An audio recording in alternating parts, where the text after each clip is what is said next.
Dear students, আমি BM sir বলছি। দেখো, আজ একটা গুরুত্বপূর্ণ বিষয় নিয়ে তোমাদের কাছে চলে এসেছি। বেঙ্গলি সেক পেপারের সেক B2 4th এবং 6th সেমিস্টারের জন্য আমি একটা বিশেষ বিষয় আজ তোমাদের কাছে আলোচনা করতে চলেছি। সেটি হলো সত্যবিধান। তোমরা যারা আমাকে অনুসরণ করো তারা দেখেছো এর আগে আমি নত্যবিধানের নিয়মগুলি আলোচনা করেছি। আজকে আমরা সত্যবিধানের নিয়মগুলো আলোচনা করব। এগুলো কিন্তু তোমাদের অনেক সময় বানানের শুদ্ধ রূপ লিখতে দেয় এবং সেক্ষেত্রে এই নিয়মগুলি কিন্তু খুবই কাজে লাগবে। এই নিয়মগুলি অনুসরণ করেই কিন্তু তোমরা সেখানে সঠিক বানানটি লিখতে পারবে।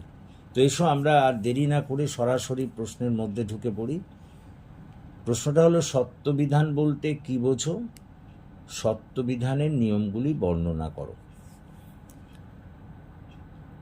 প্রকৃতপক্ষে তালবস্য এবং দন্তস্বয়ের মূর্ধন্যস্বয়ে পরিবর্তনের নিয়মকেই সত্যবিধান বলে। এখন আমাদের বাংলা সাহিত্যে যেন 3 ধরনের স আছে: তালবস্য, দন্তস্ব, মূর্ধন্য স। এখন তার মধ্যে কোথায় কোথায় তালবস্য এবং দন্তস্ব মূর্ধন্যস্বয়ে পরিবর্তিত হবে সেই নিয়মকেই আমরা বলি সত্যবিধান। এই নিয়মগুলোকে কয়েকটা ভাগে ভাগ করে আমরা আলোচনা করতে পারি। প্রথম নিয়ম শোনো, যে সমস্ত শব্দে রিকার থাকবে, রিকার, ওই যে স্বরবর্ণের রিকার, সেই রিকার থাকবে, সেই সমস্ত শব্দের ক্ষেত্রে রিকারের পর মূর্ধন্য স হবে। মানে রিকারের পর কিন্তু দন্তস্ব বা তালবস্য হবে না, রিকারের পর সবসময় মূর্ধন্য স হবে। যেমন দেখো, ঋষি, এখানে রিকার আছে, ওই জন্য তারপরে কিন্তু মূর্ধন্য স হয়েছে। বৃষ, দেখো এখানে রিকার আছে, ওই যে বয়রি রিকার আছে, সেই জন্য তারপরে মূর্ধন্য স হয়েছে। ঋষভ, রি এরপর দেখো মূর্ধন্য স হয়েছে। বৃষ্টি, দেখো ব্রি মানে বয়রি, এখানেও রিকারের পর ওই জন্য স আছে বলে মূর্ধন্য স হয়েছে। তৃষা, দেখো এখানে মানে রিকার আছে, তারপরে মূর্ধন্য স হয়েছে। তৃষ্ণা, দেখো এখানেও আছে, সেই জন্য তারপরে মূর্ধন্য স হয়েছে। কৃষক, এ দেখো এই যে কয়রি রিকার আছে, সেই জন্য তারপরে মূর্ধন্য স হয়েছে। একইভাবে কৃষ্টিতেও ওই একই কারণে মূর্ধন্য স হয়েছে। মানে যেখানেই রিকার থাকবে সেই রিকারের পর কিন্তু মূর্ধন্য স হবে। পরেরটা, অকার আকার ছাড়া, মানে এই দুটো স্বরবর্ণ ছাড়া অন্য স্বরবর্ণের পর, আমি বলছি অ আর আ, এই দুটো স্বরবর্ণ ছাড়া অন্য স্বরবর্ণের পর ক এবং রয়ের পর মূর্ধন্য স হয়। যেমন দেখো, ভবিষ্যৎ, এখানে তো হর্ষইকার, মানে বয় হর্ষইকার আছে, এই জন্য তারপরে দেখো মূর্ধন্য স হয়েছে। একইভাবে দেখো বিভীষণ, দেখো দীর্ঘই আছে। আমরা বলেছি তো, অকার বা আকার ছাড়া যে কোনো স্বরবর্ণের পরেই স থাকলে সেটা মূর্ধন্য স হবে। দেখো তাই হয়েছে। আবিষ্কার, আ বয় হর্ষইকার, সেই জন্য তারপরে মূর্ধন্য স হয়েছে। এরপরে 3 নম্বর নিয়ম হচ্ছে সিজ ধ্বনিযুক্ত ট ঠ, মানে যেসব ক্ষেত্রে ট আর ঠ এর সঙ্গে স যুক্ত থাকবে, মানে সিজ ধ্বনি, সেক্ষেত্রে জেনে রেখে দাও ট আর ঠ এর আগে মূর্ধন্য স হবে। ট আর ঠ এর আগে মূর্ধন্য স হবে, আর ত আর থ থাকলে তার আগে দন্ত স হবে। যেমন নিষ্ঠুর, দেখো লক্ষ্য করো, এখানে নিষ্ঠুর যদি সন্ধি বিচ্ছেদ করো তাহলে ঠ এর আগে স আছে, সেই জন্য মূর্ধন্য স হয়েছে। আমি তো বলেছি ট আর ঠ এর আগে মূর্ধন্য স হবে। একই রকমভাবে দেখো মিষ্টু, এখানেও দেখো ওই মূর্ধন্য স ওই একই কারণে হয়েছে, যেহেতু ট এর আগে এখানে স ওকার উচ্চারণ হচ্ছে। মানে ট ঠ আগে যে কোনো ক্ষেত্রে সিজ ধ্বনি উচ্চারণ হলেই সেটা কিন্তু মূর্ধন্য স হবে। তারপরে দেখো শিষ্টাচার, এক্ষেত্রেও দেখো মূর্ধন্য স হয়েছে। প্রতিষ্ঠান, এক্ষেত্রেও দেখো ওই একই কারণে, মানে ট আর ঠয়ের আগের কোনো সকারের স স উচ্চারণ হলেই সেটা কিন্তু মূর্ধন্য স হবে। অপরদিকে অন্যদিকে যদি ত থ থাকে তার আগে দন্ত স হবে। যেমন করে পোস্ত, তো তা দেখো তয়ের আগে আছে এই জন্য দন্ত স হয়েছে। পুস্তিকা, এ দেখো দন্ত স তয় হস্যই কয়াকার, তয়ের আগে স আছে এই জন্য দন্ত স হয়েছে। সুস্থির, এখানে দেখো থয়ের আগে দন্ত স আছে এই জন্য আমরা দন্ত স লিখেছি। সূর্যাস্ত, এখানে দেখো তয়ের আগে স উচ্চারণ হচ্ছে, সেই জন্য আমরা দন্ত স লিখেছি। অর্থাৎ সোজা কথায় ট ঠয়ের আগে মূর্ধন্য স হবে, আর ত আর থ থাকলে তার আগে দন্ত স হবে। পরেরটা অতি, অধি, অনু, অভি, নি, পরি, বি, সু, এইসব উপসর্গের দন্তস্ব কিন্তু মূর্ধন্যস্বতে পরিণত হবে।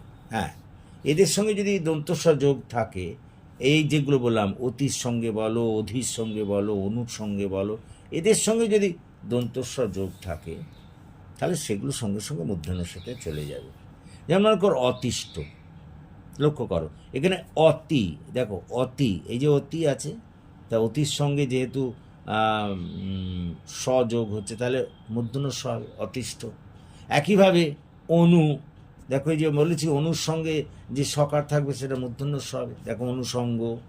তারপরে বলেছি দেখো বিয়ের সঙ্গে মূর্ধন্য স হবে, দুর্বিসহ।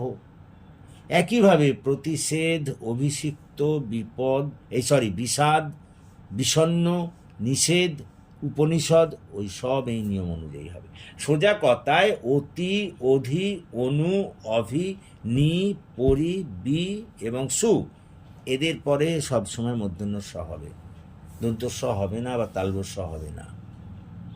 এরপরে আমরা আসছি পরেরটা, সু এবং বি উপসর্গের পর সমশব্দের দন্তস্ব মূর্ধন্য স্বয়ে পরিণত হবে। যেমন সুষম, সু, দেখো সুয়ের সঙ্গে সমযুক্ত আছে ওই জন্য মূর্ধন্য স হয়েছে। আমি তো বলেছি সু আর বি এর সঙ্গে সম, সম এই উচ্চারণটা হলেই তাহলে সেখানে কিন্তু মূর্ধন্য স হবে। দেখো সুষম মূর্ধন্য স হচ্ছে, বিষম বি এর সঙ্গে সমযোগ আছে ওই জন্য সেক্ষেত্রেও মূর্ধন্য স হচ্ছে। পরেরটা, দুটি পদ সমাসযুক্ত হয়ে একটি শব্দে রূপান্তরিত হলে প্রথম পদের শেষে হ্রস্বই, হ্রস্ব, ঋকার ও থাকলে পরবর্তী পদের আদিতে দন্তস্ব মূর্ধন্য সতে পরিণত হয়। যেমন মনে করো এই যুধিষ্ঠির, লক্ষ্য করো ইকার আছে, যুধি ধয়স্বই তো, সেই জন্যে মূর্ধন্য স হয়েছে। সুষ্ঠু, দেখো না সু উকার আছে, সেই জন্য দেখো মূর্ধন্য স হয়েছে। গোষ্ঠ, এখানে দেখো ওকার আছে, সেই জন্য কি বলতো মূর্ধন্য স হয়েছে। তার মানে সোজা কথায় আমি বলতে পারি যে হর্ষই, হর্ষ, রি আর ও থাকলে তারপরে বাবা সেখানে মূর্ধন্য স হবে, দন্তস্ব বা তালবস্ব হবে না। অবশ্য দেখো এখানে কয়েকটা নিয়ম আছে, ব্যতিক্রম আছে। যেমন ভূমিস্বাদ, সেখানে হর্ষইকারের পরে ভূমি মানে বয়হস্যই, তো হর্ষইকারের পর তো স আসছে, তো কই এখানে তো মূর্ধন্য স হলো না, এগুলো হচ্ছে ব্যতিক্রম। ভূমিস্বাদ, ধূলিস্বাদ, অগ্নিস্বাদ, এগুলোর ক্ষেত্রে কিন্তু ওটা হবে না। পরে বলা হচ্ছে, পরের নিয়মটা, উপসর্গের হ্রস্বইকার আর হর্ষৌকারের পর কতগুলি ধাতু দন্তস্ব মূর্ধন্য সতে পরিণত হয়। যেমন অভিষেক, অভির পরে সবসময় মূর্ধন্য স হবে, জেনে রাখো। অনুষ্ঠান, অনুর পরেও মূর্ধন্য স হবে, অধির পরেও মূর্ধন্য স হবে, প্রতির পরেও মূর্ধন্য স হবে, নিয়ের পরেও মূর্ধন্য স হবে। তারপরে মানে সোজা কথায় এগুলোর পর সকার উচ্চারণ হলেই সেগুলো মূর্ধন্য স হয়ে যাবে। কিন্তু ব্যতিক্রম আছে। যেমন করো অধিষ্ঠান, আমরা যখন ব্যতিক্রমগুলোর কথা বলি, অধিষ্ঠানের ক্ষেত্রে তো মূর্ধন্য স হচ্ছেই, আমরা জানি যেহেতু অধির সঙ্গে যুক্ত আছে। কিন্তু বিসর্গ, অনুস্বার, অনুসন্ধান, দেখো এখানেও তো বি এর সঙ্গে স আছে, বিসর্গ, কিন্তু কই মূর্ধন্য স হলো না, এটা ব্যতিক্রম। অনুস্বার, অনুসন্ধান, এখানেও তো অনুর পরে স আছে, কিন্তু এখানে তো হলো না। অনুসন্ধানের ক্ষেত্রেও তো একই, এইগুলো হচ্ছে ব্যতিক্রম, এগুলোর ক্ষেত্রে দন্তস্বই হবে। তারপর বলা হয়েছে বাংলায় প্রচলিত কতগুলি সংস্কৃত শব্দের বানানে সর্বদাই মূর্ধন্য ষ হয়, ওর কোনো নিয়ম নেই, সর্বদাই হবে। যেমন আষাঢ়, যেমন মনে করো আমিষ, পুরুষ, দোষ, শ্লেষ, বিষ, পাষাণ, অভিলাষ, এইসব ক্ষেত্রে কিন্তু সব সময় মূর্ধন্য ষ হবে। এটা সাধারণ, এটা সাধারণ নিয়ম। পরেরটা, ইংরাজি শব্দের বানানে ট পূর্ববর্তী শীষ ধ্বনি থাকবে, মানে সকারের উচ্চারণ হলে মূর্ধন্য ষ না হয়ে সেখানে দন্ত স লিখতে হবে। যেমন মাস্টার, দেখো এখানে কিন্তু ট এর আগে স্বধ্বনি আছে, কিন্তু কই ওই মূর্ধন্য স তো হচ্ছে না, এটা হবে মাস্টার। সেরকমই sister, mister, August, station, store ইত্যাদির ক্ষেত্রে কিন্তু দন্ত স হবে। ব্যতিক্রম অবশ্য কয়েকটা ক্ষেত্রে আমরা দেখি, যেমন খ্রিস্ট, সেখানে কিন্তু মূর্ধন্য স হচ্ছে, খ্রিস্টাব্দের ক্ষেত্রেও মূর্ধন্য স হবে।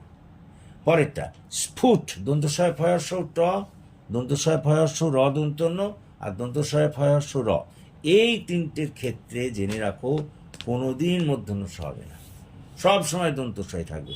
এই যেমন বিস্ফোটক, বিস্ফোরণ, পরিস্ফুট ইত্যাদি।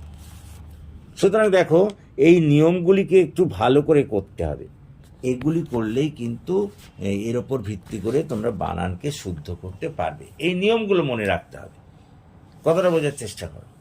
সুতরাং আশা করি তোমরা বুঝতে পেরেছো, এবং যদি বুঝতে পারো তাহলে প্লিজ এই ক্লাসের কথা তোমাদের বন্ধুদের মধ্যে শেয়ার করো, তাদেরও এই ক্লাসে জয়েন করতে বলো। এবং তোমরা যারা এখনও আমার এই চ্যানেলটিকে সাবস্ক্রাইব করোনি, প্লিজ সাবস্ক্রাইব মাই চ্যানেল, আমাকে এগিয়ে আসতে সাহায্য করো, যাতে আমি তোমাদের আরও বেশি করে কাজে লাগতে পারি। So that's all for this day. So